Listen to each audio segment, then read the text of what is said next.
इस मुल्क में जो मार्शल है वो किसी और शक्ल में सामने आ गया, जिसमें डेमोक्रेसी जो है उसको कंट्रोल कर लिया गया, कॉमर्स को कंट्रोल कर लिया गया और 26th अमेंडमेंट के बाद तो जुडिशरी को कंट्रोल कर लिया गया। मैंने आपकी कुछ तस्वीर देखी हैं डॉक्टर अब्दुल कदीर खान साहब के साथ हैं, आप उनके वकील रहे हैं, उनके केसेस आपने लड़े हैं। बार एसोसिएशन को नॉन पॉलिटिकल होना चाहिए। बार का ये काम नहीं है कि किसी पॉलिटिकल पार्टी का ब्रीफ होल्ड करे। आपके ग्रुप के जो बड़े हैं वो भी तो ओपोजिशन में बैठे हुए हैं, पार्लियामान में बैठे हुए हैं, तो क्या ये नहीं कहा जा सकता आप भी ओपोजिशन के कैंडिडेट हुए सुप्रीम कोर्ट की एनरोलमेंट्स? इतना इशू क्यों आ रहा है? अगर 100-150 लोग अप्लाई कर रहे हैं, 10 लोगों के टोटल मेंबरशिप्स हुई हैं, 26वीं तरमीम की अगर हम बात करें तो आपको उससे क्या मसला है?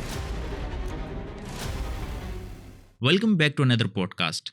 आज हमें एज गेस्ट ज्वाइन किया था जनाब तौफीक आसिफ साहब ने, जो कि एडवोकेट सुप्रीम कोर्ट हैं। इसके अलावा उन्हें ये भी एजाज़ हासिल है कि वो डॉक्टर अब्दुल कदीर खान के भी वकील रहे हैं, और परवेज़ मुशर्रफ जो कि पाकिस्तान की हिस्ट्री के एक नुमाया किरदार हैं, उनके अगेंस्ट जो हाई ट्रेजन के संगीन गद्दारी के केसेस थे, तौफीक साहब उनमें भी पेश रहे हैं। आज की इस पॉडकास्ट में हमने उनसे जाना डॉक्टर अब्दुल कदीर के बारे में, उनके केसेस के बारे में, उनकी जर्नी के बारे में, परवेज़ मुशर्रफ के केसेस के बारे में। इसके अलावा तौफीक साहब सुप्रीम कोर्ट बार एसोसिएशन के अपकमिंग इलेक्शंस में प्रेसिडेंट के कैंडिडेट भी हैं। हमने उनसे मैनिफेस्टो भी जानने की कोशिश की और वो क्या बेहतरी ला सकते हैं हमारे जुडिशल सिस्टम में, बार की वेलफेयर में किस तरह से वो कंट्रीब्यूट कर सकते हैं, ये सारी चीज़ें हमने उनसे जानी। So watch this podcast till the end, enjoy.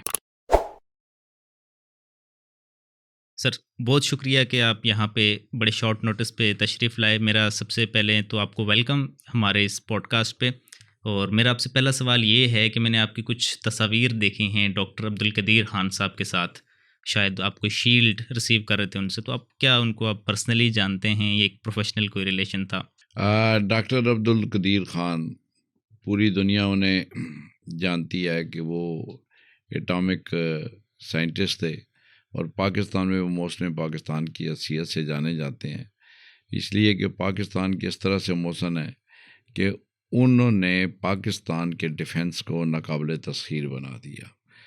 ये गुज़श्ता दिनों जो पाकिस्तान क्या इंडिया से जो सुप्रीमेसी नज़र आई है और डोमिनेंस, उसकी बुनियादी वजह यह है कि वो थ्रेट इंडिया को मैसेज था बड़ा क्लियर और लाउड कि पाकिस्तान इज़ कैपेबल, कि अगर उसने कुछ भी पाकिस्तान पर हमला किया तो पाकिस्तान के पास वो टेक्नोलॉजी भी मौजूद है, पाकिस्तान के पास वो मिसाइल, पाकिस्तान के पास वो एटॉमिक पावर मौजूद है कि जिसके ज़रिए वो ईंट का जवाब पत्थर के साथ देने की पोजीशन में है।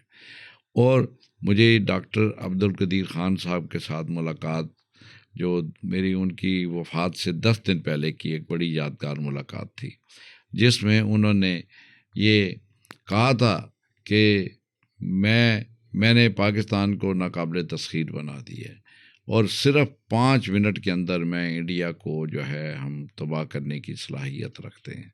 ये बात इंडिया जानता है था। और डॉक्टर ए.क्यू. खान जो है उन्होंने मुझे ये एजाज़ बख्शा कि मैं उनका वकील बनूं। बुनियादी तौर पे वो इस मुल्क के हीरो भी हैं, पब्लिक के तो हीरो थे ही, लेकिन वो गवर्नमेंट और इक़्तिदार के लोगों से वो बहुत नाला रहे और वो बहुत ज़्यादा अपना विक्टिमाइज़ भी हुए। उनकी जो लिबर्टी है उसको कर्टेल किया गया और वो इस कदर दिल बर्दाश्ता थे कि वो कहते थे कि मुझे इस कौम ने मुझे रिटर्न नहीं किया। तो डॉक्टर ए.क्यू. खान जो है उनके साथ 10 दिन पहले जो मेरी मुलाकात थी वो सुप्रीम कोर्ट के आर्डर से हुई थी, जिसमें अटॉर्नी जनरल भी थे और उसके अलावा जो एजेंसीज जिन्होंने उनको कन्फाइन किया हुआ था उनके रिप्रेजेंटेटिव भी थे, उनके लायर भी थे। उसमें 3 दफ़ा रोए, 3 दफ़ा, और उन्होंने वाक़यात अपने बड़े तफसील के साथ बयान किए कि मैं किस तरह से ये सारा मैंने काम किया और किस तरह से मुझे इसकी लिए काम करना पड़ा, इसके लिए सेक्रीफाइस करना पड़ा। लेकिन वो नाखुश किए हैं इस मुल्क से या इस मुल्क से तो नहीं, लेकिन इस हुकूमत मुल्क के से? हुक्मरानों से कि जो उनके साथ सलूक हुआ, ख़ास तौर पर परवेज़ मुशर्रफ से वो बहुत नालां थे और वो इस हालत में गए हैं कि वो स्ट्रगल कर रहे थे कि मुझे एक आज़ाद शहरी जो है डिक्लेयर किया जाए और मैं अपनी मर्ज़ी से जहाँ चाहूँ जा सकूँ। बल्कि वो शिकायत करते थे कि मेरी बेटी जो है वो इस्लामाबाद में ही एक बनी गाला में रहती है, मैं वहाँ भी अपने घर जो है वो उनकी बेटी के पास आज़ाद मर्ज़ी से नहीं जा सकता। और मैं ख़ुद विटनेस हूँ कि मैं जब उनसे मिलना चाहता था बीइंग कौंसल भी, तो मुझे सुप्रीम कोर्ट से इजाज़त लेनी पड़ती थी, और सुप्रीम कोर्ट मुझे इजाज़त देती थी तो मैं जाके मिल सकता था, उसके बगैर मुलाकात भी नहीं मुमकिन थी। तो सर इन पाबंदियों की वजह क्या थी? किसने उन्हें पाबंद करके रखा था? इसकी वजह क्या थी बेसिक? ये तो उनसे पूछें जिन्होंने पाबंदियाँ लगाई थी। कोई वजह नहीं थी, कोई होना नहीं चाहिए उनको। नहीं कुछ उनके देखें, एक चीज़ है सिक्योरिटी, एक चीज़ है कन्फाइनमेंट। इन दोनों चीज़ों में थोड़ा सा डिस्टिंग्विश थे। उन्हें सिक्योरिटी ज़रूर फ्राहम करनी है, लेकिन वो मूव नहीं कर सकते थे अपनी मर्ज़ी से। जहाँ जाना चाहते थे वहाँ अपनी आज़ाद मर्ज़ी से जा नहीं पाते थे। तो इसकी वो बहुत शिकायत करते रहे हैं हमेशा। और वो बहुत ज़्यादा, अभी वो सारा प्रोग्राम ही उन्हीं पर चला जाएगा, आपका सारा वक्त ही उस पर लग जाएगा कि वो उन्होंने कितने ऐसे जो पाकिस्तान के लिए पावर के सेक्टर में और पाकिस्तान के अंदर ऑटोमोबाइल का जो उन्होंने एक बहुत बड़ा मंसूबा था, उसके लिए वो बड़ी कोशिश करते रहे, वो नाकाम हुआ। फिर एजुकेशन पे उनकी ज़िंदगी का जो आखिरी हिस्सा है वो एजुकेशन और मेडिकल जो है फैसिलिटीज़ की फराहमी के लिए था।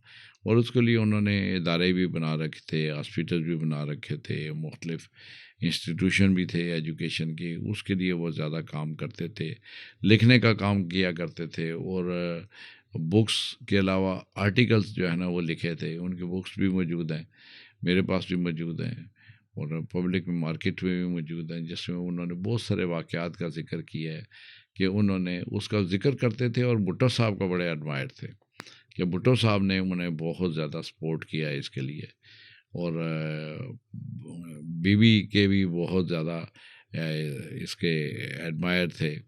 और अगर वो नाला थे तो वो परवेज़ मुशर्रफ साहब से नाला थे। सर हाँ, आपसे पूछने का मकसद बेसिक ये है कि आप चूँकि उनके काउंसिल भी रहे हैं, आप उनके वकील रहे हैं, उनके केसेस आपने लड़े हैं, सो शायद जो फर्स्ट हैंड इन्फॉर्मेशन आपसे मिल सकती है वो शायद मीडिया से या किसी और थर्ड पर्सन से नहीं मिल सकती।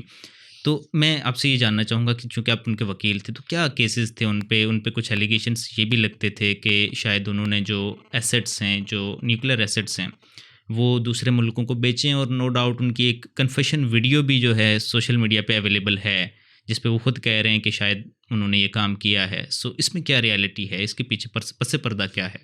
देखें, आप वकील हैं, आप एक चीज़ को अच्छी तरह लीगल टर्म में समझते हैं कि स्टेटमेंट वही होती है कि जो वॉलंटियर स्टेटमेंट हो, जो अपनी आज़ाद मर्ज़ी से दी जाए। उन्हें क्या ज़रूरत पड़ी थी कि वो स्टेटमेंट देते? वो परवेज़ मुशर्रफ का दौर था और उन्हें उनकी इंटेग्रिटी को क्वेश्चन किया गया, उनके पे स्टिग्मा लगाने की कोशिश की गई।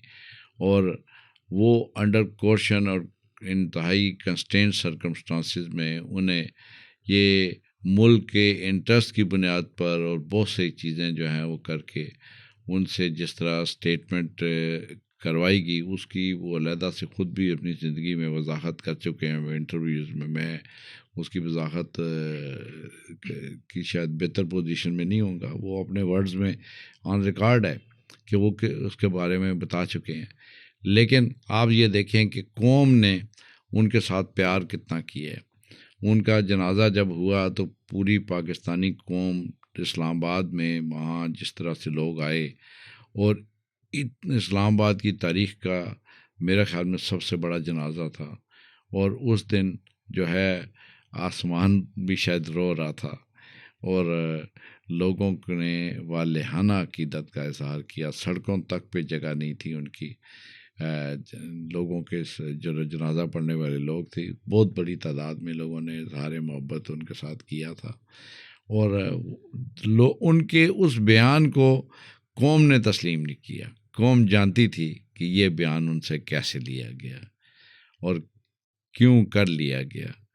और पाकिस्तानी कौम को ना सिर्फ उन्होंने डिफेंस दिया, बल्कि पूरी दुनिया के अंदर वो इस्लाम की इस्लामी उम्मा जो है उसके डिफेंस का वो हामी थे। मैं इससे ज़्यादा बात शायद ना कर सकूँ। सर, आपने परवेज़ मुशर्रफ के अगेंस्ट भी कुछ केसेस की जो कि आपके इम्पोर्टेंट कॉन्स्टिट्यूशनल केसेस में आते हैं। वो क्या केस था जो आपने परवेज़ मुशर्रफ के अगेंस्ट आपके हक में फ़ैसला आया था बेसिकली? तो वो क्या केस था? देखिए, परवेज़ मुशर्रफ के ख़िलाफ़ आर्टिकल 6 का मुकदमा दायर करने के लिए लाइयस की मूवमेंट थी, और वो इसलिए कि उन्होंने जो है इस मुल्क में पीसीओ नाफज किया था, आइन को सबोताज किया था और हेल्ड एन अबेंस बनाया था। तो आर्टिकल 6 का मुतालबा एक उस वक़्त पूरी कौम का मुतालबा था, लाइयस का मुतालबा था। उसके लिए पिटीशन जो है वो फ़ाइल की, क्योंकि बुनियादी तौर पे आर्टिकल 6 का केस फेडरल गवर्नमेंट जो है वो बना सकती है। तो फेडरल गवर्नमेंट को सुप्रीम कोर्ट ने डायरेक्शन जारी की, जिस पर वो मेरी ही पिटीशन पर ये अलाउ हुई। फेडरल गवर्नमेंट ने वो कोर्ट बनाई और वो फिर परवेज़ मुशर्रफ साहब के ख़िलाफ़ जो है वो प्रोसीडिंग शुरू हुई, लेकिन परवेज़ मुशर्रफ साहब उसमें हाज़िर नहीं हुए। एक लंबी दास्तान, सबको पता है कि वो कितने 2.5-3 महीने हॉस्पिटल में लेटे रहे, वो पेश नहीं हुए, और उसके बाद चार्ज फ्रेम नहीं हो रहा था।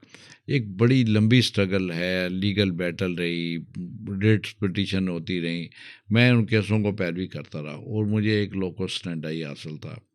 लेकिन फिर अपना ऐसा भी हुआ कि एक मरहले पर जब जस्टिस सेठ वकार अल्लाह उनको गरीक रहमत करे, उन्होंने जब ये पिटीशन अलाउ करने लगे और फाइनल जजमेंट अनाउंस करने के लिए अपना डेट रिज़र्व हो गई, तो उस वक़्त हाई कोर्ट से एक फुल बेंच ने उस कोर्ट ही को वाइड एब्सोल्यूशन डिक्लेयर कर दिया कि very constitution of the article 6 court जो है ये ही अनकॉन्स्टिट्यूशनल है।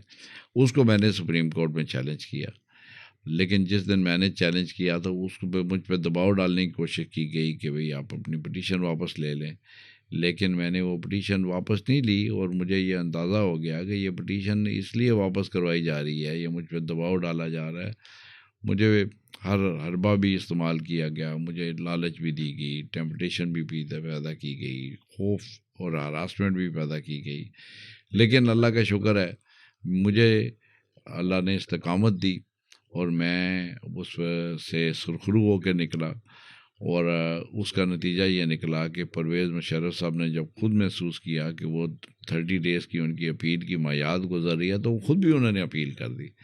अदरवाइज़ तो उन्हें उस आर्डर को हाई कोर्ट के मान के तो उसको वाइड एब्सोल्यूट कोर्ट को के तो अपील ही फाइल नहीं करनी चाहिए थी। वो फिर केस सुप्रीम कोर्ट फिक्स नहीं हो रहा था। उसके लिए मैंने बहुत सारी CMA फाइल की। अल्टीमेटली ये हुआ कि सुप्रीम कोर्ट में मेरी पिटीशन जो है अलाउ हुई और परवेज़ मुशर्रफ की जो पिटीशन है वो डिसमिस हुई, जिसका नतीजा ये निकला कि इस मुल्क में अगर कभी आर्मी चीफ कोई अपना आइन को अपना तोड़ेगा और इस मुल्क में मार्शल लॉ लगाएगा, तो उसके ख़िलाफ़ जो है आर्टिकल 6 का मुकदमा भी कायम होगा और उसे कैपिटल जो सेंटेंस है जो आर्टिकल 6 में प्रोवाइड की गई है वो उसको फेस करनी पड़ेगी।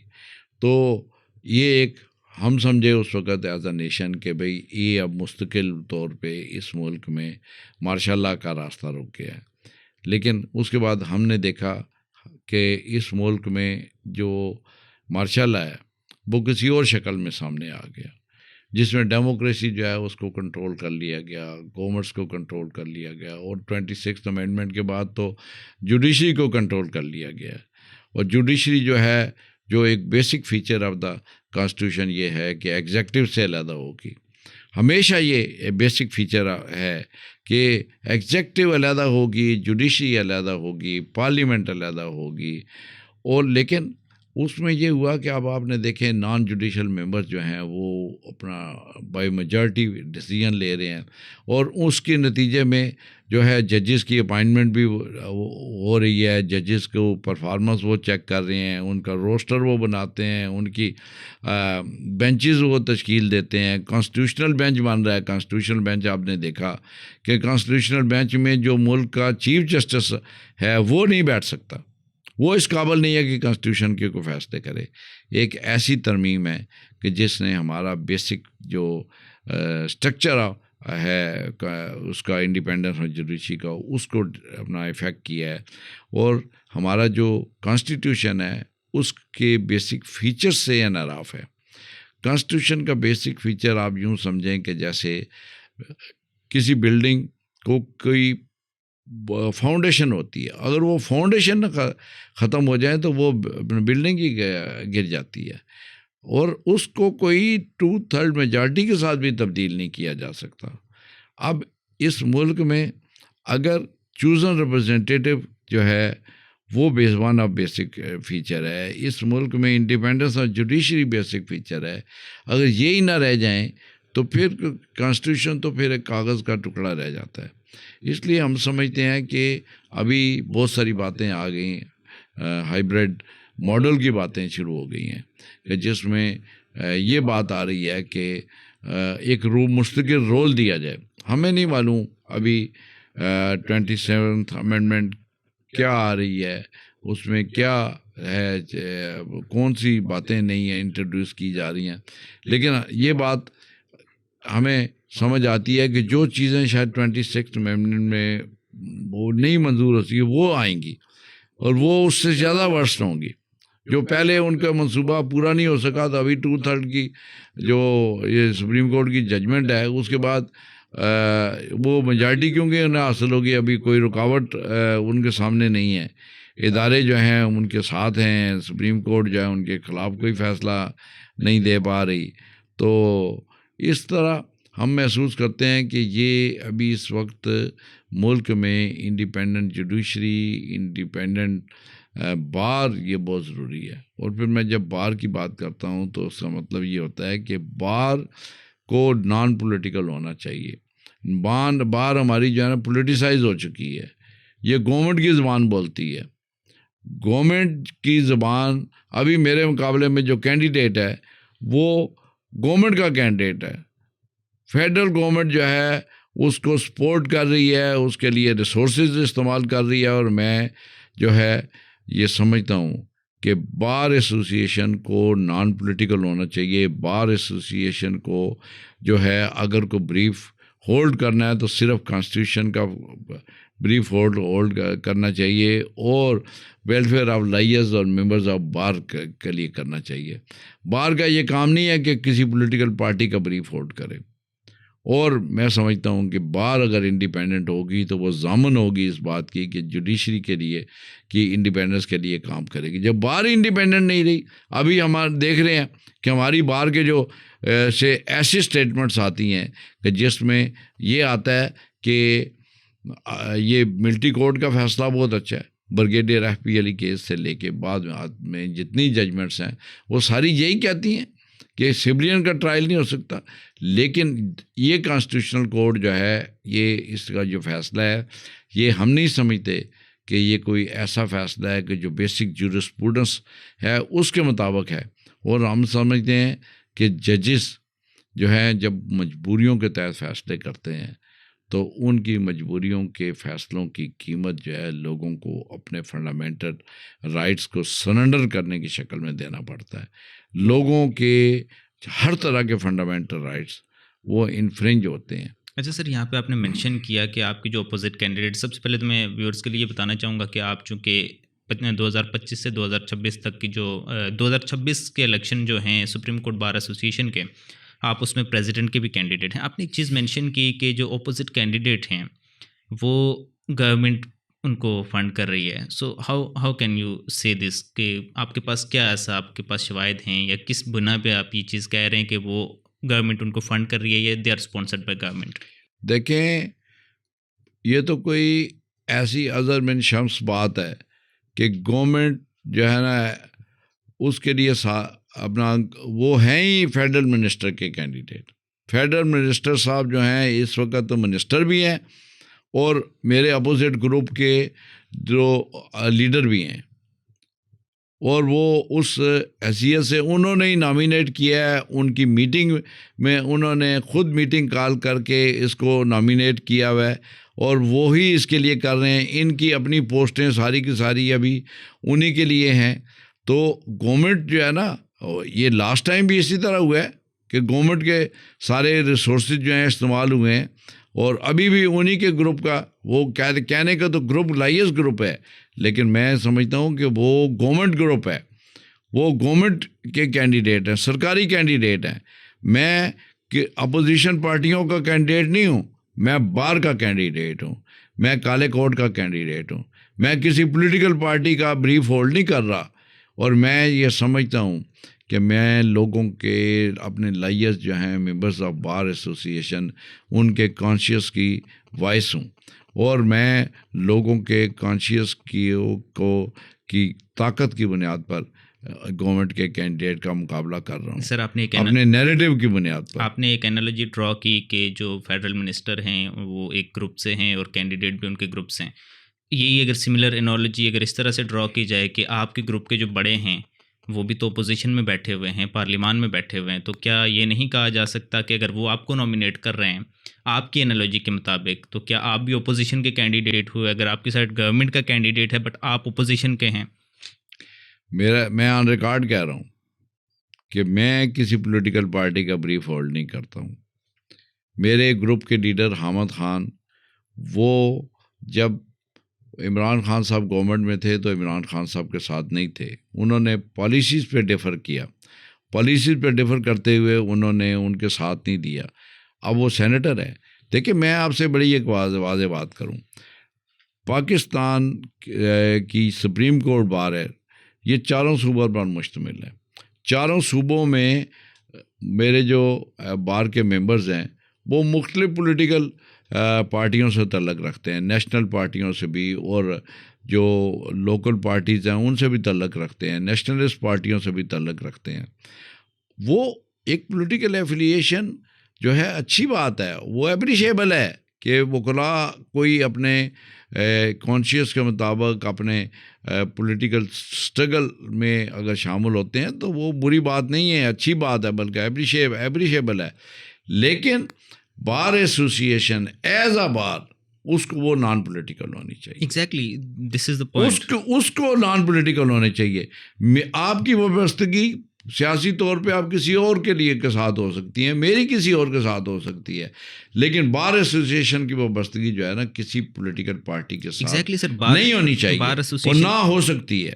बात ये होती है कि अपना मुझे को सपोर्ट करने वाला अगर किसी भी पॉलिटिकल पार्टी से तल्लुक़ रखता है तो वो भले उसमें, वो इसका मतलब ये नहीं है कि मैं उस पार्टी का झंडा लेके बार एसोसिएशन में बैठ जाऊं, या मेरे जो अपना सपोर्टर्स हैं वो किसी पॉलिटिकल पार्टी से तल्लुक़ रखते हैं तो वो उनका ब्रीफ मैं होल्ड कर लूं। लेकिन मैं आपसे एक बात अर्ज़ करूं कि हम बार एसोसिएशन जो है वो अपना रोल जो है कॉन्स्टिट्यूशन के फ्रेमवर्क के अंदर अदा करने के लिए, लाइयर्स का विजन जो है ना बड़ा है।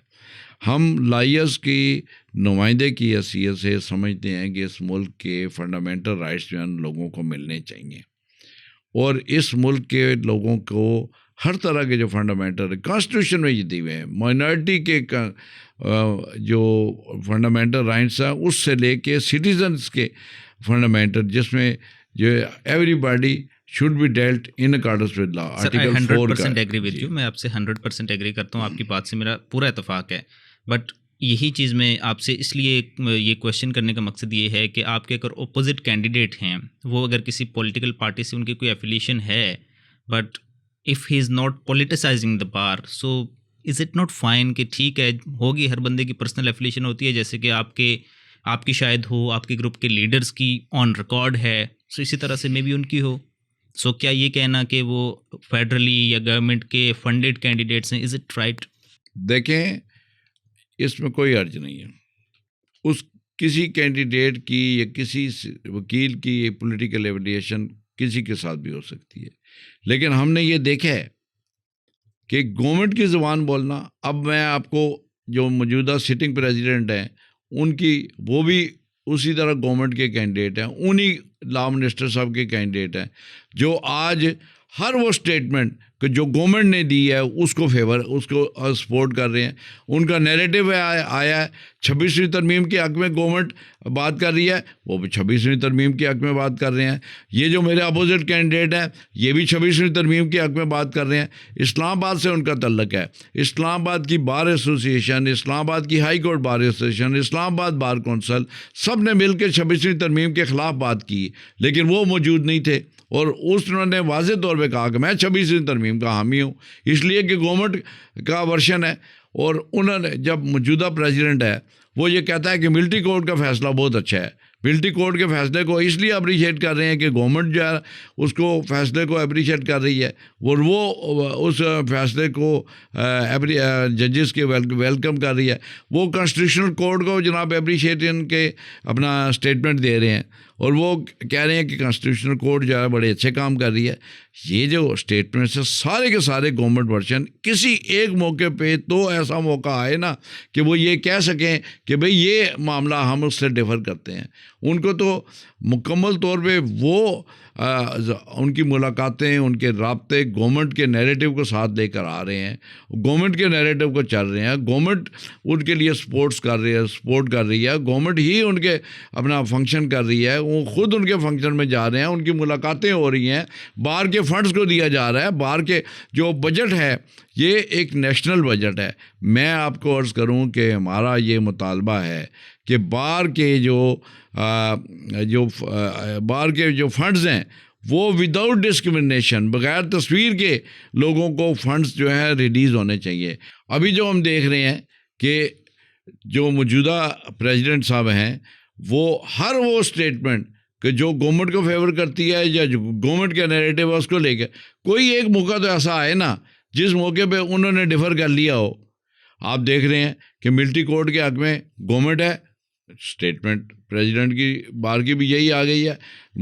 26वीं तरमीम को जो है क्रिटिसाइज़ किया हम लोग कर रहे हैं, लाइज कर रहे हैं, वो सपोर्ट कर रहे हैं। हमारे जो बार के सेक्रेटरी हैं वो हमारे ग्रुप के हैं, सलमान मंसूर, उन्होंने पिटीशन फाइल की 26वीं तरमीम को चैलेंज कर, उन्हें सस्पेंड कर दिया गया सेक्रेटरीशिप से 2 महीने के लिए। कि उनकी वजह उन्होंने ये बयान की कि आपने जो है 26वीं तरमीम को सुप्रीम कोर्ट में चैलेंज क्यों किया है, इसलिए कि गवर्नमेंट का स्टांस अदरवाइज था। और वो उन्होंने ये कहा है कि ये अपना 26 ये जो कॉन्स्टिट्यूशनल बेंच है ये होना चाहिए, और इसकी जो काम है बहुत अच्छा है। ये गवर्नमेंट जो वर्शन गवर्नमेंट का है उसको सपोर्ट करते हैं, वो लेकर उधर जाते हैं, मिलते हैं उनके अपना, ये ओपन सीक्रेट है। को बातें ऐसी ढकी छुपी लेनी है, ऑन रिकॉर्ड है सारी बातें कि, और उसके लिए वो सारा अभी हमारा हाउसिंग का प्रोजेक्ट है, उस हाउसिंग के प्रोजेक्ट को जो है गवर्नमेंट प्लान कर रही है। और जस्ट जब इलेक्शन के दिन आते हैं, उस इलेक्शन के दिनों से पहले वो कोई एक वहाँ एक्टिविटी करते हैं, मशीनरी आ जाती है और लोगों को ये तासुर दिया जाता है कि अभी डेवलपमेंट का काम हो रहा है, और आप हमारे जो सपोर्ट है वो कौन लोग करते हैं, गवर्नमेंट करती है। ऐसे सर लास्ट टाइम भी गवर्नमेंट ने किया था, लास्ट ईयर अपना चंद माह पहले, और जब इलेक्शन ख़त्म हुआ तो वो मशीनरी भी गायब हो गई, और इस दफ़ा भी यही होगा। आप देख लें, आज अगस्त है, अक्टूबर में इलेक्शन होने वाला है, अभी एक्टिविटी होगी, मशीनरी आ जाएगी, ये गवर्नमेंट ही तो कर रही है। ऐसे सर मेरा आपसे भी यहाँ पे एक सवाल बनता है, क्योंकि आप भी एक सुप्रीम कोर्ट बार एसोसिएशन के मेंबर हैं, वो एक बड़ा शेर है, बड़ा कॉमन, बड़ा एक आम शेर है, इधर उधर की बात न करिए, बता के काफिला क्यों लुटा, मुझे रहजनों से गिला नहीं, तेरी रहबरी का सवाल है। आप भी तो एक मेंबर हैं, अगर आप ये समझते हैं कि बार की मेजॉरिटी आपके साथ है तो आप जनरल बॉडी कॉल करके, जो कि आपके पास एक राइट है, जनरल बॉडी मीटिंग कॉल करें, एंड जो रिप्रेजेंटेटिव्स अगेंस्ट जो बार की विल एंड विश के अगेंस्ट जो जा रहे हैं मेंबर्स की, तो आप उनके खिलाफ एक्शन क्यों नहीं लेते? देखिए, हम एक्शन जो है ना इस तरह से है, हमारा एक्शन फील्ड के अंदर मौजूद है। बार के बहुत सारे इश्यूज़ पर हमने जो है एक्शन अपना वर्शन दिया है, नैरेटिव दिया है। अभी रिसेंटली नई एनरोलमेंट हो रही है, अभी 1-1.5 महीना रह गया है, उस वक़्त न्यू एनरोलमेंट हो रही है, और वो भी सिलेक्टिव है। मैं आपसे अर्ज़ करता हूँ कि वो सिलेक्टिव क्यों है? मैं ये कहता हूँ जितने लोग जो हैं फिटनेस सर्टिफिकेट जारी हुए हैं, जो हुए हैं वो भी अपनी काबिलियत पर हुए हैं, वो कॉम्पिटेंट थे तो तब हुए हैं ना। अपना एडवोकेट बाकायदा जो रह गए हैं इंतज़ार कर रहे हैं, उन्हें भी होना चाहिए, उन्हें भी मौका मिलना चाहिए कि वो फौरी तौर पे वो भी अपीयर हों, या उन्हें जो फिटनेस जारी कर दिया गया है, जो हाई कोर्ट्स ने जारी किया और हाई कोर्ट्स ने उनको कॉम्पिटेंट समझते हुए फिटनेस सर्टिफिकेट दिए हैं कि आप आकर जो है वो सुप्रीम कोर्ट में अपीयर, और वहाँ 5 जजेस ने, और सिंध में 5 जजेस करते हैं, पंजाब में 3 जजेस करते हैं, उसमें कोई मेंबर नहीं होता बार कौंसिल का, और इसी तरह बलूचिस्तान में सारे जजेस उस पर साइन करते हैं, और केपी में भी मेरे ख्याल में 5 मेंबर जो है ना वो उसको इंटरव्यू करते हैं। तो जब जिन जजेस के सामने अपीयर होता है कोई एडवोकेट, वो उसको फिटनेस जारी करते हैं, तो फिर उसको एक्सेप्ट कर लेना चाहिए, उन्हें फिटनेस जारी कर देना चाहिए। जितने वेटिंग में हैं सबको सब अलाउ करें, सबके सब जो है वो जाके सुप्रीम कोर्ट में एनरोल हों, एनरोलमेंट जारी करनी चाहिए। इसके लिए मैंने अभी अपना जो चेयरमैन साहब हैं एनरोलमेंट कमेटी के, जिनके साथ 2 मेंबर्स लगे हुए बैठे हुए हैं, वो बार कौंसिल में मुझे अपोज कर रहे हैं, मेरे अपोनेंट ग्रुप से तल्लक रखते हैं। One of them is leader of the opposition group, जिनका कैंडिडेट को वो सपोर्ट कर रहे हैं, वो उस पर बैठे हुए हैं, और उसे तासर ये देने की कोशिश, हालांकि वो लोग अपनी काबिलियत के साथ वो इंटरव्यू पास करते हैं, उन्हें तासर ये देने की कोशिश कर रहे हैं कि ये हमने आपको अपॉर्चुनिटी दी है कि जिसके ज़रिए आप जो है सुप्रीम कोर्ट के वकील बने हैं। इसी तरह मैं आपसे अर्ज़ करता हूँ कि मैंने इस दफ़ा एक एप्लीकेशन दी है, और वो एप्लीकेशन मेरी 1.5-2 माह हो गए हैं, वो ये आई भी है कि आप आइंदा इलेक्शन जो है बायोमेट्रिक पर करवाए जाएं, और उसकी वजह ये है कि ट्रांसपेरेंसी में चाहता हूँ, मैं ये चाहता हूँ कि इलेक्शन में जो है लास्ट टाइम ऐसा हुआ कि मुख्तलिफ स्टेशन पर रिज़ल्ट और था, और वो 4 दिन बाद जब रिकाउंटिंग हुई इस्लामाबाद में तो रिज़ल्ट और था। जो नोटिफाइड लोग हैं वो चेंज अपना हमारे ग्रुप के वो रह गए। तो बात यह है ना, वही इसीलिए हम अर्ज़ कर रहे हैं, हमने कहा है कि नादरा इस वक्त गवर्नमेंट का इदारा है, उसके पास मेरा आपका हर सिटीज़न का जो है थंब और सारा रिकॉर्ड जो है बायोमेट्रिक का मौजूद है। वो आपको अपना दे सकते हैं अगर MOU साइन करें, या आपको ईजिली एक मेरी एप्लीकेशन है, उसको मीटिंग में रखा ही नहीं जा रहा। मैं तो ट्रांसपेरेंसी की बात कर रहा हूँ, फैसला तो जो भी अपना होगा मुझे जो बार करेगी उसको एक्सेप्ट करना चाहिए, लेकिन ये तो नहीं है कि आप इस तरह की अपना। और दूसरी बात ये है कि बार जो है उसका काम ये है कि वो बहुत अच्छी डेमोक्रेटिक वैल्यूज़ रखती है। इससे पहले हमारी जो रवायात हैं बहुत अच्छी हैं कि जिसमें हारने वाला जीतने वाले को हमेशा मुबारकबाद देकर घर अपने जाता है, इसलिए कि वो नताइज को एक्सेप्ट करते हैं। लेकिन अब नताइज जब तब्दील होंगे तो कौन एक्सेप्ट करेगा? हम तो पॉलिटिकल पार्टीज़ को ये कहते हैं कि डेमोक्रेसी हमसे सीखो, हम अपने बहुत अच्छी वैल्यूज़ जो हैं वो अपने अंदर रखते हैं, लेकिन अभी वो चीज़ें तब्दील हो रही हैं, इसीलिए हमने ट्रांसपेरेंसी की बात की है। अच्छा सर, आप जो बात कर रहे थे सुप्रीम कोर्ट की एनरोलमेंट्स का, ये क्वेश्चन मैंने अपने पास भी रखा हुआ था कि मैं आपसे ये चीज़ पूछूंगा कि इतना इशू क्यों आ रहा है? अगर 100-150 लोग अप्लाई कर रहे हैं कराची से, सिंध से, तो 10 लोगों के टोटल मेंबरशिप्स हुई हैं इस बार, 10 या 15 टोटल वकला हैं। तो इसकी क्या वजूहात हैं, क्यों मेंबरशिप्स नहीं देती और इसके पीछे कौन है, नंबर 1। एंड सेकंड क्वेश्चन इससे रिलेटेड ये है कि आपका जब ग्रुप जब पावर में था तब भी ऐसा ही होता था, और आप पे भी ये एलिगेशंस होते थे कि शायद आपके ग्रुप का कहीं ना कहीं हाथ है कि दूसरे ग्रुप के लोगों की मेंबरशिप्स नहीं होने दी जा रही। तो इसमें कितनी एक सदाकत थी? देखें, असल बात यह है कि असूल की बात और प्रिंसिपल की बात करनी चाहिए, ये नहीं बात करनी चाहिए कि किस वक्त किसने क्या किया। बात यह है कि जो प्रिंसिपली जो अपना चीज़ सही है उसको लाना चाहिए, जो बात गलत है उसको गलत कहना चाहिए। ये हमारा मुतालबा है, और इस मुतालबे को हम पूरे वेमेंस के साथ करते हैं कि जितने फिटनेस सर्टिफिकेट जारी किए हुए हैं सबको आप एनरोल करें, और उनको उनकी रिस्पेक्टिव हाई कोर्ट्स ने अलाउ किया हुआ है। उसके बाद ये क्या बात है कि अगले मरहले में यहाँ जजेस जो है ना, जो वो करते हैं, तो वहाँ जो 2 मेंबर्स हैं पंजाब अपना पाकिस्तान बार कौंसिल के कमेटी में जो बैठे हुए, वो उसको जो है अपना उसको एक्सप्लॉइट करते हैं, और उसमें एएससीज नहीं बनाए जा रहे, वो वोटर्स बनाए जा रहे हैं। हालांकि वो अपनी कॉम्पिटेंस हैं, मैं बार बार ये कह रहा हूँ, अपनी काबिलियत की बुनियाद पर आते हैं, अपनी काबिलियत की बुनियाद पर वो हासिल करते हैं, लेकिन तासुर ये दिया जाता है, ये अपॉर्चुनिटी ही हम आपको ना देते तो आप कैसे जीतते, आप कैसे अपना मेंबर बन सकते थे।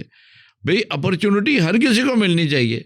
सुप्रीम कोर्ट का वकील बनना हर वकील की डेस्टिनेशन होती है। सर ये आई थिंक ख़त्म नहीं हो जाना चाहिए जैसे हमारे पास इंडिया में है, तो फ्रॉम द डे वन जब आप इनरोल हुए तो आप सुप्रीम कोर्ट तक प्रैक्टिस कर सकते हैं। सो क्या ऐसा कोई निज़ाम यहाँ पे नाफिज नहीं होना चाहिए? क्यों इतने क्राइटेरियाज हमने रखे हुए हैं?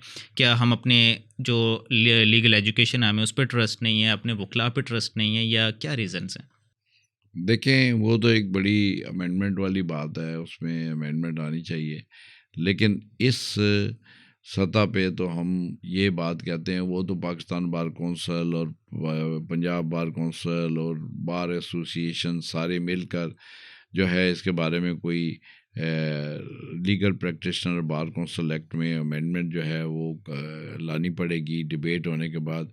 लेकिन इस वक्त तो ये काम जो है किया जा सकता है कि जितने फिटनेस सर्टिफिकेट जारी हुए हैं उनको अपॉर्चुनिटी मिलनी चाहिए और वो एनरोल होने चाहिए। अच्छा सर, आपकी जर्नी जानना चाहूँगा मैं, आपने कैसे लॉ की फील्ड को चूज़ किया? क्या जर्नी रही आपने, कहाँ काम किया, क्या क्या किन किन ओहदों पे आपने सर्व किया, आए कैसे आप वकालत में? मैं एजुकेशन के बाद वकालत में आ गया। लॉ मेरी चॉइस थी और मैं बाय चॉइस वकालत में आया हूँ, और मैं अपने प्रोफेशन से बहुत मुतमईन हूँ। इंडिपेंडेंट प्रोफेशन है, नोबल प्रोफेशन है, और इस वक्त मैं समझता हूँ कि जो मेरा कॉन्शियस है वो इस तरह से है कि this is the only institution कि जिसमें हम किसी के पाबंद नहीं हैं, हम इंडिपेंडेंटली काम करते हैं, और जो है इस मुल्क में अगर कोई इंडिपेंडेंस ऑफ जुडिशरी के लिए काम करने वाला कोई है, जो इस मुल्क में रूल ऑफ लॉ के लिए बात करने वाला कोई इंस्टीट्यूशन है, कोई और कोई ऐसी फोर्स है कि जो सुप्रीमेसी ऑफ कॉन्स्टिट्यूशन और रूल ऑफ लॉ के लिए पूरे मुल्क में सबसे ज़्यादा ऑर्गेनाइज्ड लोग हैं, तो वो वकील हैं। वकील जो हैं वो वॉलंटियर्स होते हैं, इस मुल्क के लिए वॉलंटियर्स हैं, कॉन्स्टिट्यूशन के लिए, रूल ऑफ लॉ के लिए वो मौजूद हैं। और तो मैं समझता हूँ कि ये बड़े अपना बहुत हमारे लिए प्राइड है, हमारे लिए पूरा अपना ये बड़ी वकीलों के लिए फ़ख्र की बात है कि हम वाहिद एक तबका हैं कि जो इंडिपेंडेंटली सोचते हैं और राइट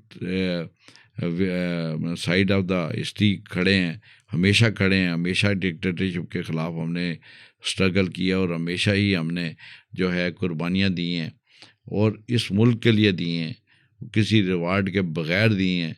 हमारी सेक्रीफाइसेस जो है ना वो हमने, आपने देखा कि कोयटा में 2016 में हमारे कितने लोग जो है शहीद हो गए, कराची में शहीद हुए, पेशावर में शहीद हुए, कुर्बानियाँ दी साहिवाल के लोगों ने। और मूवमेंट में लाइयर्स मूवमेंट जो है उसमें आपने देखा कि कितनी हमने सेक्रीफाइस दी इस मुल्क में रूल ऑफ लॉ के लिए, डिक्टेटरशिप के ख़ात्मे के लिए।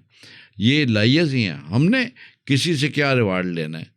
हम तो इस मुल्क के लिए सोचते हैं कि इस मुल्क की डगर को सही रास्ते पे लगाने की कोशिश करते हैं। हमेशा हमारी कोशिश ये होती है कि लाइयर्स की और पूरे मुल्क के लाइयर्स की कि हम कॉन्स्टिट्यूशन अब जो है उसके मुताबिक जो है सुप्रीमेसी उसकी कायम करें, उसकी असल स्पिरिट के मुताबिक कॉन्स्टिट्यूशन करें। इसकी असल स्पिरिट आर्टिकल 2A के तहत ये है कि इस मुल्क के बेसिक फीचर्स को तब्दील नहीं किया जा सकता।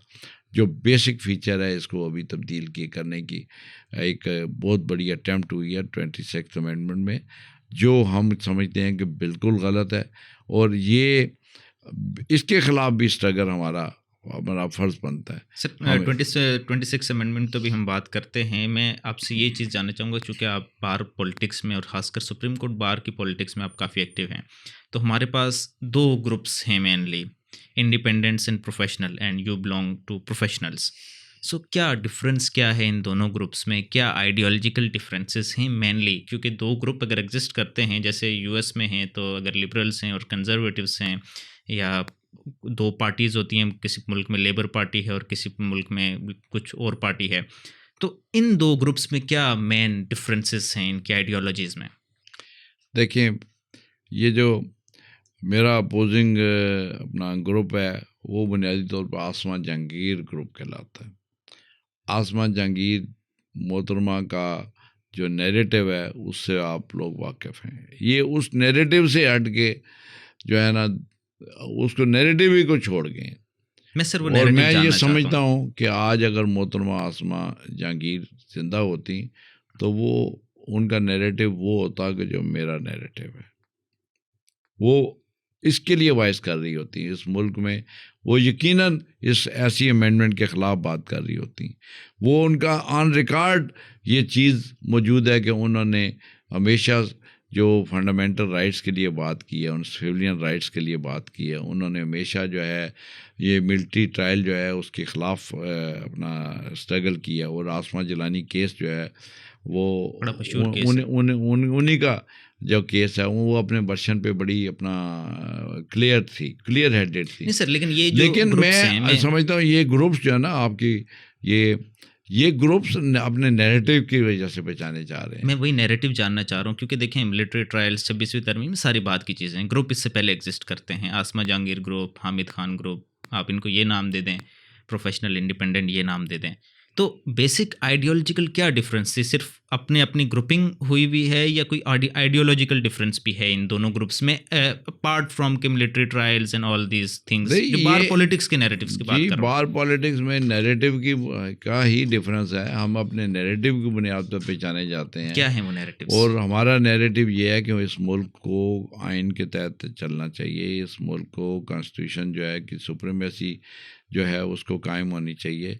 अब हम ये कहते हैं कि ये असल कॉन्स्टिट्यूशन जो है 1973 का, जिस पर पूरी कौम इकट्ठी हुई थी और जिस पे पूरे अपना पाकिस्तान की पॉलिटिकल पार्टी ने इत्तेफाक किया था, जुल्फ़िकार भुट्टो साहब की अपना लीडरशिप में जब वो प्राइम मिनिस्टर थे, तो वो दस्तावेज़ पे इत्तेफाक था पूरी कौम का, उसके मुताबिक इसको कॉन्स्टिट्यूशन। अब उसके बेसिक फीचर को मैं बार बार ये अर्ज़ कर रहा हूँ कि तब्दील करके एग्जेक्टिव के मातहत कर दिया गया। वो सेपरेट जो करना था, वो सेपरेशन जो है ख़त्म कर दी गई है। तो हम मैं आपसे करता हूँ, ये बेसिक अपना आइडियोलॉजिकल फ़र्क है, ये नैरेटिव का फ़र्क है, और वो उसको सपोर्ट कर रहे हैं। तो क्या वो शुरू से इन चीज़ों को सपोर्ट कर रहे हैं जब से वो ग्रुप बना है? देखिए, मैं आपसे अर्ज़ कर रहा हूँ ना वही बात कि आसमा जहांगीर साहबा की जो लाइफ थी उसमें वो उनका नैरेटिव और था। तो उस वक्त आपका क्या नैरेटिव था? वो उस वक्त मिलिट्री कोर्ट्स के वो अगेंस्ट थी, हम डिक्टेटरशिप के अगेंस्ट थी। आपका क्या नैरेटिव था उस वक्त? हम उस वक्त मिलिट्री कोर्ट का तो फैसला नहीं आया था, लेकिन वो अपने नैरेटिव पर थी। हमारा जो था इस हद तक तो अपना उनके साथ इत्तेफाक था कि मुल्क के अंदर जो है रूल ऑफ लॉ होना चाहिए, और हम इकट्ठे जद्दोजहद करते रहे। जो लाइयर्स मूवमेंट थी, तो आसमा जहांगीर साहिबा जो है हमारे साथ लाइयर्स मूवमेंट में स्ट्रगल करती रही। उस वक्त कोई डिफरेंस नहीं था, हम सारे मिल के डिक्टेटरशिप के ख़िलाफ़ काम करते रहे हैं, और डिक्टेटरशिप के ख़िलाफ़ हमें कामयाबियाँ भी तभी मिली कि हम सारे आपस में इकट्ठे थे। और हमने ऐसी बात नहीं है कि बहुत सारे मौके पे हम लोग आपस में इकट्ठे रहे हैं, और हमारी इकट्ठी जद्दोजहद भी रही है। हमारे कोई ऐसा लाइयर्स के अंदर बात नहीं होती कि हमने हर सूरत एक दूसरे को मुखालफत करनी है। बाज़ दफ़ा ऐसा कई दफ़ा हुआ है कि हमने नैरेटिव की बुनियाद पर हम आपस में एक दूसरे के साथ इकट्ठे भी खड़े हुए हैं।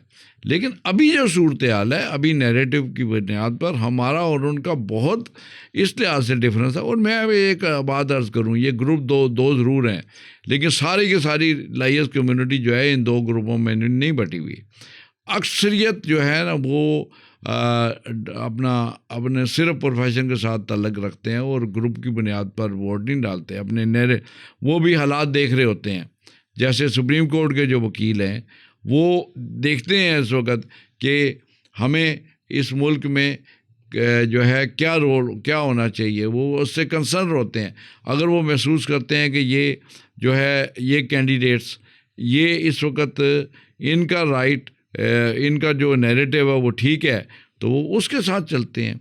लेकिन कुछ लोगों को देखें इस वक्त मजबूर किया जा रहा है। आपने पूछा गवर्नमेंट की, उस पर भी मैं आप करते जितने गवर्नमेंट के को सर्व कर रहे हैं, रिप्रेजेंट कर रहे हैं अदालतों के अंदर, एडवोकेट जनरल अपना ब्रांच में या अटर्नी जनरल ऑफिसेज में जो लॉ ऑफिसर्स हैं, उनको मजबूर किया जा रहा है। उनको कौन मजबूर कर सकता है? उनको वही मजबूर कर, गवर्नमेंट ही मजबूर कर सकती है ना, परमिशन गवर्नमेंट मजबूर होना भी चाह रहे हैं ना, ठीक है ना। लेकिन इसके बावजूद वो कॉन्शियसली अपना फैसला, क्योंकि वो तो काम करते हैं ना, अदालतों को असिस्ट करते हैं, उस बुनियाद पर जो है वो अपनी जो सैलरी या ऑनरेरियम जो है वो लेते हैं। लेकिन उनको मजबूर किया जा रहा है कि भाई आपने इधर वोट नहीं डालना। ये गवर्नमेंट की अपना अपोजिशन या मदद के बगैर कैसे मुमकिन है? तो मैं ये अर्ज़ करता हूँ कि ये हमारा नैरेटिव इस बुनियाद पर है और इस नैरेटिव की बुनियाद पर हम अपना इंशाल्लाह स्ट्रगल भी कर रहे हैं। ये सिर्फ इलेक्शन नहीं है, इलेक्शन के अलावा भी हम स्ट्रगल कर रहे हैं। कन्वेंशन बहुत की हैं हमने, बहुत सारी जगहों पे इसके लिए वॉइस की है, हर जगह जहाँ हमें मौका मिलता है उसके लिए, और रेजिस्टेंस हैं हम।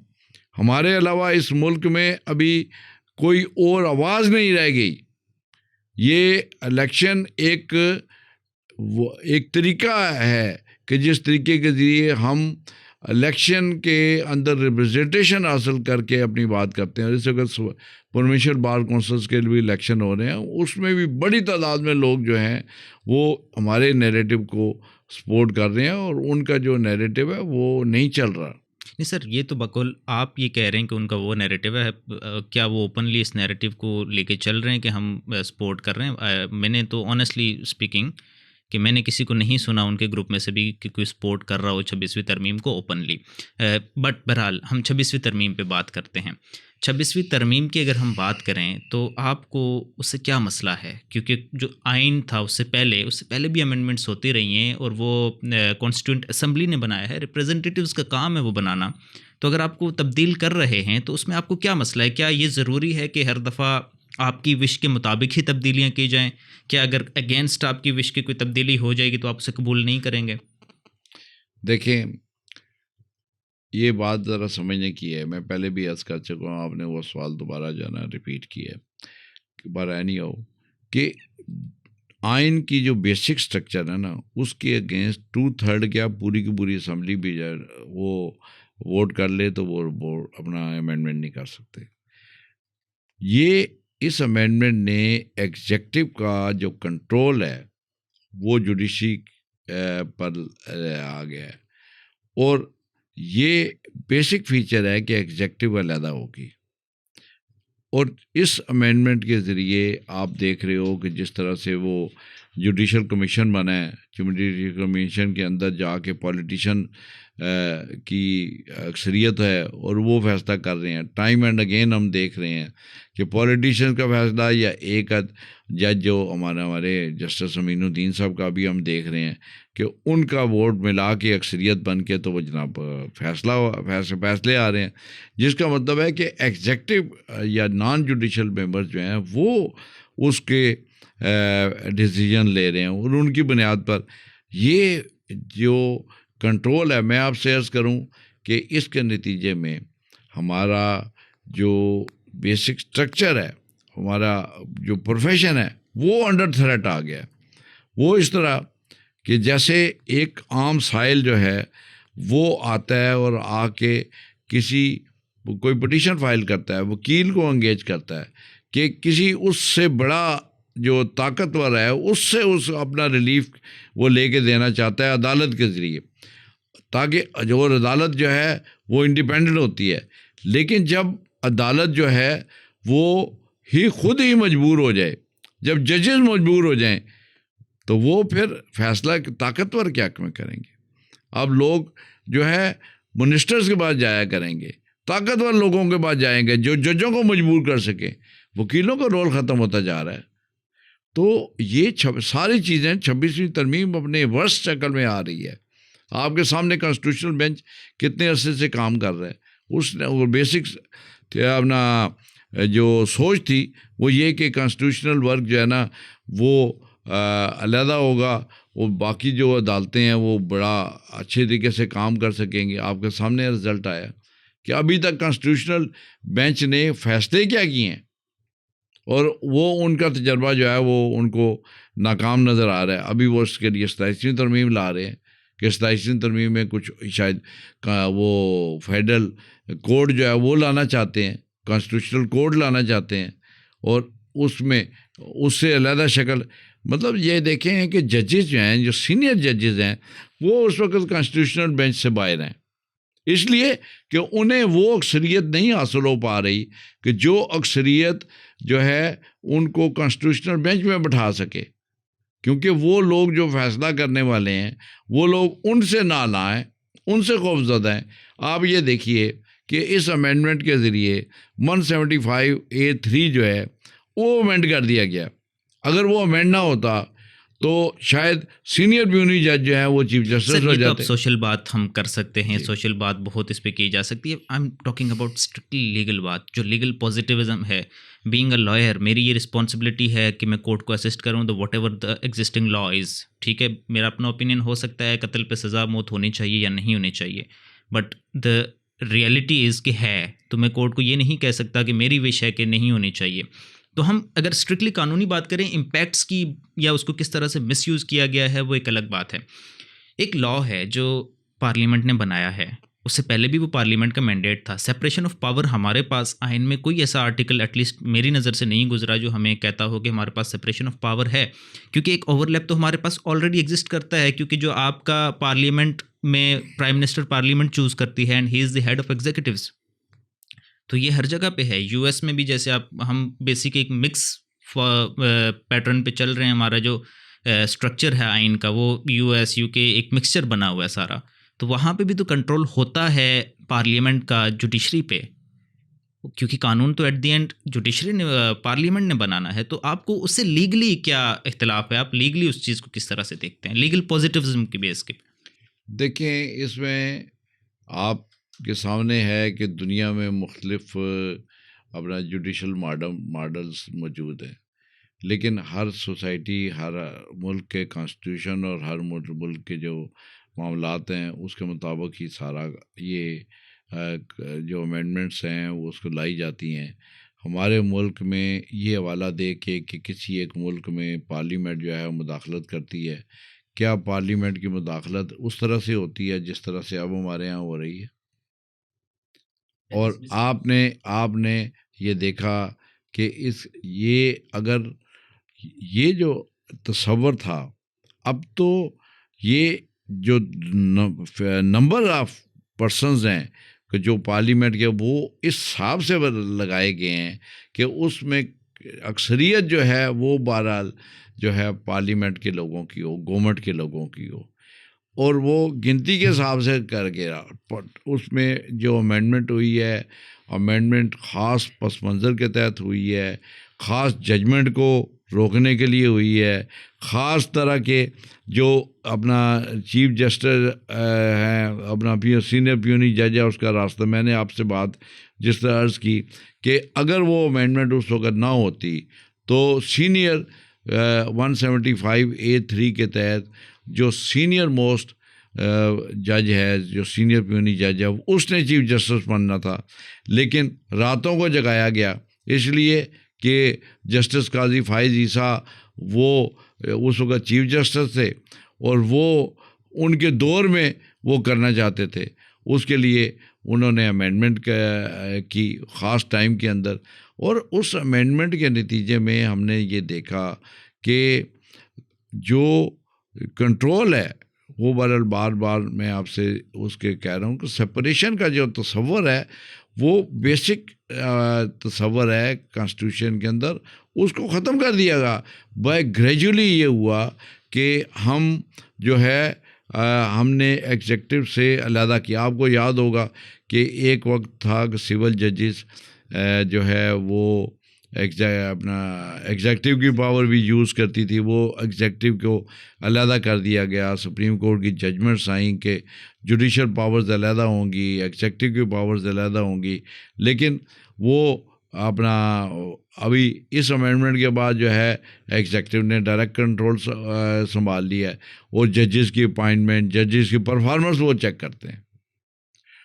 और उस वो मेंबर्स कि जो वहाँ जुडिशल कमीशन के मेंबर्स वहाँ हैं, वो प्रैक्टिस भी करते हैं, वो उन अदालतों के सामने पेश भी होते हैं, उनके अपने केसेस भी लगते हैं यहाँ, और वो उनके जो राइट्स हैं वो भी वहाँ। अब ये एक जज है, वो ये भी देखेगा कि ये इसने मुझे वोट भी दिया है। अब जजों की अपॉइंटमेंट जो है, न्यू जजेस की अपॉइंटमेंट भी, वो पॉलिटिकल पार्टीज के वोटों के नतीजे में आ रही है। पॉलिटिकल पार्टी पर्सन जो है वो उसको वोट देते हैं, तो वो जिसको जो अक्सरियत हासिल कर पाता है वो जज बन जाता है, जिसके बाद काबिलियत से ज़्यादा अब जो है नंबर ऑफ वोट्स हैं जिसकी बुनियाद पर अब पॉलिटिकल पार्टी जो है ना, वो ये क्लेम कर सकती हैं कि हमने इतने जजों की सीटें जीत लीं, फलां पार्टी ने इतनी जीत ली और फलां दूसरी पार्टी ने इतनी जीत ली, तो इसमें जो है इंडिपेंडेंस ऑफ जुडिशरी कहाँ रह गई। आप चूंकि अभी कैंडिडेट भी हैं प्रेसिडेंट के लिए सुप्रीम कोर्ट बार एसोसिएशन के, तो आपका क्या मैनिफेस्टो है? आप चीज़ों को किस तरह से तब्दील करेंगे? क्या वेलफेयर के प्रोग्राम्स आप लॉयर्स के लिए, वकला के लिए लेके आएंगे? देखिए जी, मैं एज अपना कैंडिडेट ये समझता हूँ कि सुप्रीम कोर्ट बार एसोसिएशन जो है वो जहाँ नॉन पॉलिटिकल होनी चाहिए, वहाँ उसका जो मैनिफेस्टो है या उसका जो नैरेटिव है वो ये होना चाहिए कि वो दो काम करे, एक कॉन्स्टिट्यूशन और दूसरा उसका ब्रीफ जो है वो वेलफेयर ऑफ लाइयर्स होना चाहिए। और कॉन्स्टिट्यूशन में जहाँ हम फंडामेंटल राइट की बात करते हैं, मैं समझता हूँ वेलफेयर ऑफ लाइयर्स जो है ना, वो भी सुप्रीम कोर्ट बार एसोसिएशन के जो है वो मैनिफेस्टो है, जिसमें मैं ये एक्नॉलेज करता हूँ कि हमने अपने प्रोफेशन को पब्लिक सर्विस के हैसियत से एक्नॉलेज नहीं किया। हमारे जो सीनियर्स हैं, जो अपने बढ़ापा है उनका, वो बड़ा कसमपोशी है, और हमारे सीनियर्स अपने उम्र के आखिरी हिस्से में बड़ी कसमपुशी से इस तरह से हैं कि उनका एक नायब कासद जो सर्विस में होता है, गवर्नमेंट सर्विस में, उसका तो कोई अपना पेंशन होता है, उसका तो कोई अपना तहफ़्फ़ुज़ होता है, लेकिन हमारे वकील किसी जो नॉन फंक्शनिंग हो जाता है, नॉन प्रैक्टिसिंग होते जाता है, उसके पास तो ना ब्रीफ रहता है और ना उसकी ज़रूरियात पूरी होते हैं, वो अपने घर के जो बच्चे हैं उनके हाथों पैरासाइट होता है। ये बार को जिम्मेदारी लेनी पड़ेगी। तो आप इसमें और क्या मैं प्रोग्राम्स? अगर मौका मिला इंशाल्लाह, सबसे पहले तो जो है मैं उनकी 30 इयर्स या अबव जो है प्रैक्टिस के लोग, उनके लिए इंशाल्लाह अल्लाह ने चाह तो लाइफ अचीवमेंट अवार्ड लेकर आऊँगा, उन्हें रिस्पेक्ट दूँगा, उन्हें एक्नॉलेज करूँगा। उनकी पब्लिक सर्विस जो है उसको डिक्लेयर करवाने के लिए मैं गवर्नमेंट से मुतालबात करूँगा कि वो उसको पब्लिक सर्विस के तौर पे एक्नॉलेज करते हुए उनको अगर पेंशन नहीं तो non functional, non practicing allowance जो है वो दे सकें। लेकिन अगर उन्होंने ना भी दिए तो इंशाल्लाह अपने हाउसिंग के प्रोजेक्ट से ऐसे रिसोर्सेज जो है वो हम हासिल करेंगे कि अपने DHA के साथ जो मुआहिदा हमारा हाउसिंग का हो रहा है उसमें अपने कमर्शियल्स को बचाएंगे और वहाँ से कोई फंड्स जो है ना वो जनरेट करेंगे, जिससे उनकी वेलफेयर के लिए और उनके बढ़ापे को रिस्पेक्टेबल बनाने के लिए हम उनकी मदद करेंगे, और ये बार को जो जिम्मेदारी लेनी पड़ेगी। Sir, with in 1 year is it practicable कि आप विद इन 1 ईयर ये सारी चीज़ें कर लें? एक हाउसिंग स्कीम से आप कोई ऐसा प्रोजेक्ट बनाएं जो कि इनकम भी जनरेट हो रही हो, उसके बाद आप वो पेंशन्स भी दे दें, विद इन 1 ईयर ये सारी चीज़ हो सकती है? देखें, हमारा एक हाउसिंग का अपना एक हॉस्टल है, वो हॉस्टल बना, होटल बना, उसके बाद उसका टाइम लगा, एक शुरुआत थी, जब शुरू हुआ तो वो जो है अल्टीमेटली आज बार के लिए वो बड़ा बेनिफिशियल है। तो इसी तरह मैं समझता हूँ कि कुछ मंसूबे तो ऐसे हैं कि जो शुरू तो किए जा सकते हैं ना, बहुत सारे चीज़ें हैं बहुत वक्त से पहले भी हो सकती हैं, उससे उसे आप जनरेट भी कर सकते हैं, रिसोर्सेज जनरेट कर सकते हैं। दूसरी बात ये है कि हमारे जो न्यू लाइयर्स हैं, हाउसिंग के प्रोजेक्ट पे बड़ी बात होती है। हाउसिंग का प्रोजेक्ट हमारा जो है ना वो उसमें हमारे 2200 के लगभग मेंबर्स हैं, जबकि हमारे जो बार एसोसिएशन के मौजूदा मेंबर्स की तादाद है वो तकरीबन 4,500 तकरीबन हो चुकी है। अगर 4,500 में से इसका मतलब है आधे से ज़्यादा लोग जो हैं उनके पास तो वो प्लाट नहीं है, वो तो हाउसिंग के मेंबर नहीं है। उनके लिए एक पहले से ऑलरेडी एक मंसूबा था कि जो अपार्टमेंट्स का मंसूबा था, जो हमारी अपना सुप्रीम कोर्ट बार की लैंड है उसको बचाना है डीएचए के साथ एग्रीमेंट से, और उस पर अपार्टमेंट्स का मंसूबा जो है वो इंशाल्लाह वो तो हम कॉस्ट टू कॉस्ट जो है वो जल्दी अपना बना उसको मुकम्मल कर सकते हैं, और वो जो नए आने वाले लाइसेंस हैं उनको देंगे। और वो काम अल्लाह का शुक्र है, मैं जब खुद बार का प्रेसिडेंट था तो मैंने अपने दौर में ही इस तरह के कई मंसूबे शुरू किए थे, और अपने दौर में ही जो है लोगों को चैम्बर्स और सारी जो फैसिलिटीज़ हैं वो हवाले करके कुरानंदाजी करा के लोगों को हवाले करके देगा। तो मैं जानता हूँ, इस तरह का मुझे तजर्बा भी है कि कैसे काम किया जाता है, और कमिटमेंट और डिटर्मिनेशन के साथ सारा साल काम करना चाहिए। ये नहीं कि आखिरी इलेक्शन से 2 माह पहले जो है या 1.5 माह पहले आप मशीनरी चला दें और वीडियोस बना के अपलोड कर दें और लोगों को तासुर दें बड़ी डेवलपमेंट हो रही है, और प्राइस जो है ना मार्केट में ये इतनी हो गई और इतनी हो गई। ये जो है वोटर्स को अटैक करने वाला जो काम है ना, जो आप तासुर देते हैं, ये सारा तासुर जो है आपके, ये अब वकील जो है बड़ा कॉन्शियस हो चुके हैं, वकीलों को समझ आ चुकी है आप क्या करना है। जहाँ तक एक ये अभी ये कुछ करने जा रहे हैं इस तरह से कि शायद डीएचए के साथ एग्रीमेंट करना, मैं डीएचए के साथ एग्रीमेंट का मुखालफ नहीं बल्कि हामी हूँ। मैं हामी हूँ इस बात का कि एग्रीमेंट हो, लेकिन ऐसा एग्रीमेंट हो कि जिसमें आपके जो सारे कमर्शियल्स हैं वो उनको ना मिलें। आप उसी कमर्शियल्स में से अपने रिसोर्सेज के लिए जो मंसूबा मैंने आप कहा उसके लिए रोके जाएं।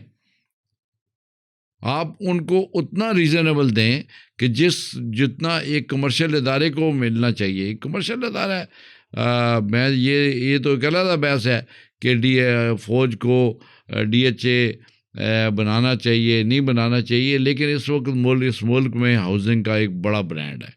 मैं खुद भी डीएचए का रेजिडेंट हूँ, मैं जानता हूँ वहाँ फैसिलिटीज़ बहुत अच्छी हैं, और वो जो फैसिलिटीज़ हैं उनके वजह से उसकी बाकायदा ज़रा एक प्राइस भी होती है मार्केट में, एक एतमाद भी है, लोग इन्वेस्टमेंट के लिहाज से सर उसको बेहतर समझते हैं। घर तो चले हो गया, and advocate supreme court honestly जो होगा तो वो इतना काबिल तो होगा कि वो अपना घर बना सके। इसके अलावा क्या प्रोग्राम्स हैं आपके? क्या सिर्फ हम ये एक जैसे पावर पॉलिटिक्स होती है उसमें रोटी कपड़ा और मकान के भी कभी नारे लगते हैं, कभी बिजली के नारे लगते हैं, कभी कुछ, हम इंटेलेक्चुअली ग्रूमिंग के क्या आप प्रोजेक्ट्स वकला के लिए ला रहे हैं?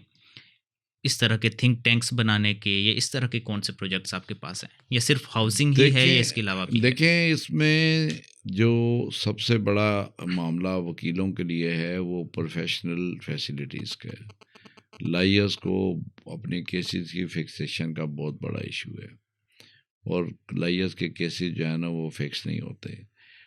दूसरा मसला यह है कि लायर्स को जजेस की तरफ से हेयरिंग नहीं मिल पाती, और लायर्स जो है ना बेसिक जो फैसिलिटीज़ जो हैं उनको मिलनी चाहिए, वो केस की अपडेट की। इंशाल्लाह मैं इस पे काम करूँगा, और ये जितने जर्नल्स वगैरह हैं सारे अलग-अलग जो मुख्तलिफ़ कीमतें दे के हम साल में देते हैं, इनको कोई कंसोलिडेट करने की एक शक्ल बनाऊँगा, ताकि ये सुप्रीम कोर्ट बार की तरफ से जो है कोई ऐसा जर्नल एक हो जिसमें सारी चीज़ें हो सकें। इसकी लीगल इम्प्लीकेशंस भी कोई हैं उसको भी देख के इस पे बाकायदा मेरी एक विज़न है कि इस पे काम किया जाए।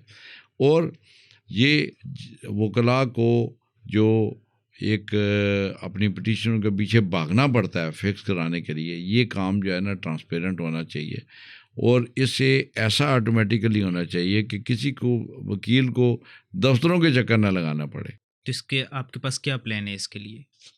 जी, मैंने अर्ज़ किया कि ये इसके लिए एक ही है कि ये गवर्नमेंट ये जुडिशरी जो है ये असल में उसकी एग्जेक्टिव जो है वो काम करती है कि रजिस्ट्रार ऑफिस है, वो रजिस्ट्रार ऑफिस उसको करती है और वो इसके लिए फिक्सेशन का काम करती है। अब अगर ये पॉलिसी ये तय हो गई है कि 15 दिन के अंदर केस लग जाएगा, तो 15 दिन के अंदर केस तब लगेगा कि जब वो उस पर नंबर लगेगा, अब वो नंबर ही नहीं लगता। अब इसकी मतलब मुख्तलिफ इश्यूज़ हैं। अब नया एक मसला आ गया है कि हमारी फीसी जो है ना वो उसका इजाफा कर दिया गया है। ये बेसिक जो चीज़ें हैं उनके जो जुडिशल सिस्टम है उसके ख़िलाफ़ है। आपने इतनी फीसें बढ़ा दी हैं और जो सुप्रीम कोर्ट रूल्स हैं उसमें अमेंडमेंट कर दी हैं और 50,000 आपने सिक्योरिटी रिव्यू की ले ली है, उसकी फ़ीस बढ़ा दी है। ये चीज़ें जो हमारा बेसिक कॉन्सेप्ट है, अब आर्टिकल 37D है, उसमें जस्टिस फराहम करना जो है ये कॉन्स्टिट्यूशन में लिखा गया है, ये उसके ख़िलाफ़ है कि आप जो है वो ऐसा निज़ाम बना दें कि जिस निज़ाम में एक्सेस सिर्फ मखसूस लोगों को, रिसोर्सेज रखने वाले लोगों को मिले। ये आम आदमी की एक्सेस में होना चाहिए। आम आदमी जो है ना उसको ईज़िली अब जरा अदालतों तक रसाई मिलनी चाहिए और आसान रसाई मिलनी चाहिए।